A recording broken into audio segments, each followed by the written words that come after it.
Indonesia sangat subur, kenapa kita masih impor beras? Pendahuluan Indonesia dengan iklim tropis dan tanah yang subur dikenal sebagai salah satu negara dengan potensi pertanian yang besar. Namun, ironisnya, negara ini masih harus mengimpor beras untuk memenuhi kebutuhan dalam negeri. Artikel ini akan membahas fenomena ini secara mendalam, mengupas faktor yang berkontribusi pada ketergantungan Indonesia terhadap impor beras meskipun memiliki tanah yang sangat subur. Potensi pertanian Indonesia. Indonesia memiliki luas lahan pertanian sekitar 33,4 juta hektar. Dengan 8 juta hektar diantaranya adalah sawah. Iklim tropis dengan curah hujan yang cukup membuat kondisi ini ideal untuk budidaya padi. Sebagai negara agraris, sebagian besar penduduk Indonesia bermata pencaharian sebagai petani. Namun, kenapa produksi beras dalam negeri masih belum mencukupi kebutuhan nasional? Faktor-faktor penyebab impor beras. 1. Produktivitas lahan yang rendah. Salah satu masalah utama adalah produktivitas lahan yang masih rendah. Banyak petani yang masih menggunakan metode tradisional dan tidak efisien dalam budidaya padi.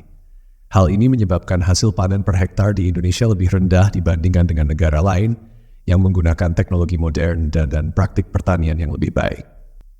2. Infrastruktur pertanian yang kurang memadai. Infrastruktur pertanian seperti irigasi, jalan, dan fasilitas penyimpanan masih banyak yang belum memadai.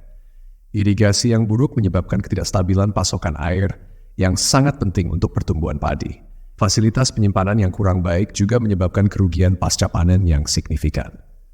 3. Konversi lahan pertanian. Alih fungsi lahan pertanian menjadi lahan non-pertanian seperti perumahan dan industri juga berkontribusi pada berkurangnya luas lahan yang tersedia untuk budidaya padi. Setiap tahun, Indonesia kehilangan ribuan hektar lahan pertanian yang produktif. 4. Kebijakan pemerintah yang tidak konsisten. Kebijakan pemerintah yang sering berubah-ubah juga membuat petani kesulitan untuk merencanakan produksi mereka. Selain itu, kebijakan impor beras seringkali dilakukan tanpa memperhatikan kondisi produksi dalam negeri, yang akhirnya merugikan petani lokal. 5. Masalah sosial dan ekonomi petani. Sebagian besar petani di Indonesia adalah petani kecil dengan luas lahan yang sempit. Mereka seringkali kesulitan mendapatkan akses ke modal, teknologi, dan pasar yang menguntungkan. Hal ini membuat mereka tidak mampu meningkatkan produksi dan kualitas beras yang dihasilkan. Upaya untuk mengurangi ketergantungan pada impor beras. 1. Peningkatan produktivitas. Untuk meningkatkan produktivitas, pemerintah perlu mendorong penggunaan teknologi modern dalam pertanian. Pelatihan dan penyuluhan kepada petani tentang metode pertanian yang lebih efisien juga sangat penting. Selain itu, penggunaan varietas padi unggul yang tahan terhadap hama dan penyakit dapat meningkatkan hasil panen. 2. Pembangunan infrastruktur pertanian. Peningkatan dan perbaikan infrastruktur pertanian seperti jaringan irigasi, jalan desa, dan fasilitas penyimpanan harus menjadi prioritas. Dengan infrastruktur yang baik, distribusi hasil pertanian akan lebih lancar dan kerugian pasca panen dapat diminimalkan.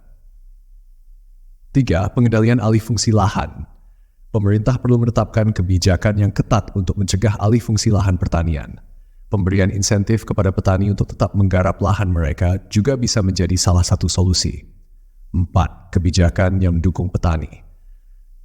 Kebijakan yang konsisten dan mendukung petani lokal harus diutamakan. Ini termasuk subsidi untuk pupuk dan benih, akses yang lebih mudah ke kredit pertanian, serta perlindungan harga beras lokal agar petani mendapatkan harga yang layak.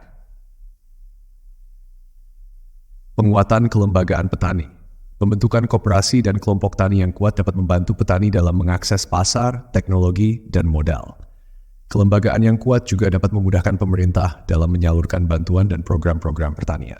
Penutup, Indonesia memiliki pertanian yang besar dengan tanah yang subur dan iklim yang mendukung. Namun, berbagai tantangan masih menghadang, sehingga negara ini masih harus mengimpor beras untuk memenuhi kebutuhan dalam negeri.